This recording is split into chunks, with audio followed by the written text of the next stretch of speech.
How does a handful of people, a network of families, control so much of the world, like banking, transnational corporations, governments in terms of any major party that has a chance of forming a government, controlling the pharmaceutical cartel, the oil cartel, the biotech cartel, and so on?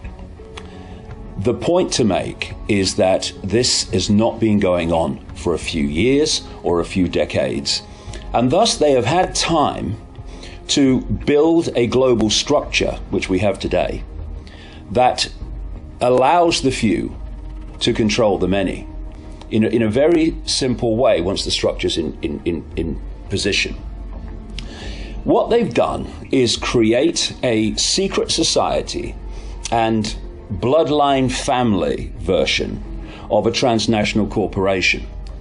The goal of this web is to change society in every country based on a world government that would dictate to every country, a world central bank that would dictate all world finance in every country, a world currency, just electronic, not cash, a world army to impose the will of the world government, and a microchip population. Party politics in general has been a cold, calculated scam to allow the few to control the many. At the moment, and up to this point, people have been led to believe that there are two parties in America that have any chance of forming a government. One's the Republicans and the other one is the Democrats. Actually, as in every other country, they are not different parties. They are masks on the same face. And whenever they get into power, they are carrying out the will of the spider at the center of the web to constantly follow the agenda that that network at the center is dictating. What it means is that whoever is in power is controlled by this force, and therefore they advance the agenda of this force, which is the incessant centralization of power in every area of our lives, for a simple reason that the more you centralize power, the more power the few have over the many. What happens at the moment is someone will come along and tell you in an election campaign what they think you want to hear to vote for them. Like Obama, I'm closing Guantanamo, I'm doing this, I'm doing that, none of which has happened because it was never intended, and he knew it wasn't going to happen, but he needs to tell you what you want to hear to vote for him. How can Obama not close Guantanamo when he said he would? Because there's no contract. Until there's a situation where if someone says, for instance, there will be no carbon tax, there cannot, by law, be a carbon tax until there's been another election at which the person has said, well, actually, if you vote for me, there will be a carbon tax. Because at the moment, this is how it works. And it was done so blatantly by Obama. You tell people what they want to hear, and they vote for you. Then you get into government and you do exactly the opposite. And this is not just Obama, though he's an extreme example. This is politicians and political parties all over the world. It's happening all the time. You have no choice in politics. They're masks on the same face. Politics is not the answer. In its present form will never be the answer to what is going on. We have to do it. We, the people, have to do it. Because politicians are there to do the very opposite of what's good for people.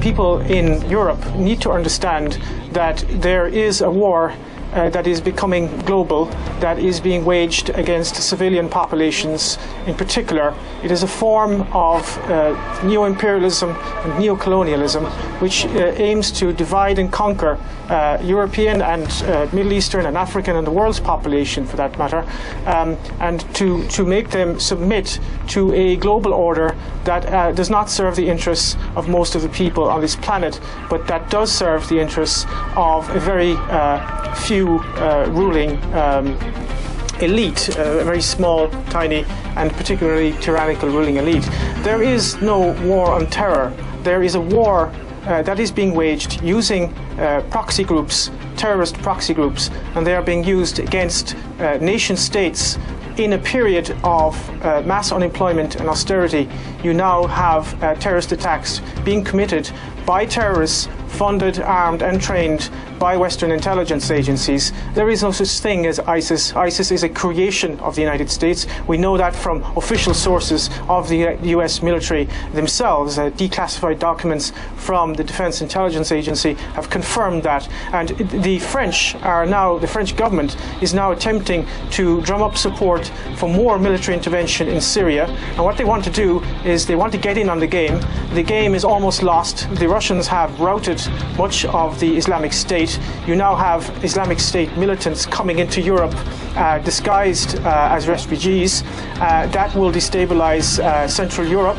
I think there is going to be a campaign against dissidents in France. They're very worried about the new media that has emerged in recent years, and they are very worried about the alternative media. One of the tools which the mass media uses to discredit any kind of rational questioning of the established order, and particularly the war on terrorism, is to deride those who would question the war on terrorism as conspiracy theorists. And I think you're going to see a crackdown on so-called conspiracy theorists and websites that actually publish rational and honest analysis of what is happening. So you're going to see more of that type of intellectual terrorism. I think that the current crisis, the refugee crisis, which is really a form of coercive engineered migration because it could have easily have been prevented, this form of coercive engineered migration is going to make this a lot worse, and it is going to create the conditions of civil war. And that is going to create massive social unrest. It's going to divide working people against each other. And the only people who are going to actually benefit from this are the war contractors, the military, industrial, media, intelligence complex. And that needs to be understood. And if we don't understand that, this is going to continue and it's going to deteriorate. We will find ourselves in a situation under martial law if this continues.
line that we're on at the moment is positive. And many people say, well, if it's positive, why is there so much pain and suffering happening at the moment? And that's a very good question, and I want to try and address it. If you are a member of the elite, you want a structure left. You don't want to destroy your country. What you want to do is to remove the people from that country. Because it's wrong to think that high members of the elite, the Illuminati, don't appreciate the forest or appreciate rivers and seas. Of course they do. The only difference is they want it for themselves. So they want to walk out into a forest and not see anybody. They want to walk out to a beautiful waterfall and not see another living soul because they've all been murdered. That's the plan. They want all this beauty for themselves. They have never been taught to share. So that is a timeline that they wish. That is a timeline that must never be allowed to happen. There are a number of outcomes, a number of timelines, but it is the humans themselves who will dictate where we are on that. And the sad thing is that so few people are consciously awake, but there are enough people awake to make that decision. So there are enough of us, we can do it, and they are terribly frightened. The elite are terribly frightened of anybody who stands in their own truth. Now, we don't want to get into politics, but you remember several scenes where flowers are put down the barrels of guns.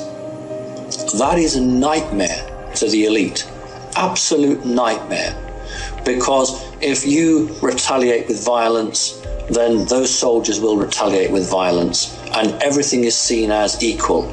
But if you face these people in a non-violent way, it is something that they can't cope with.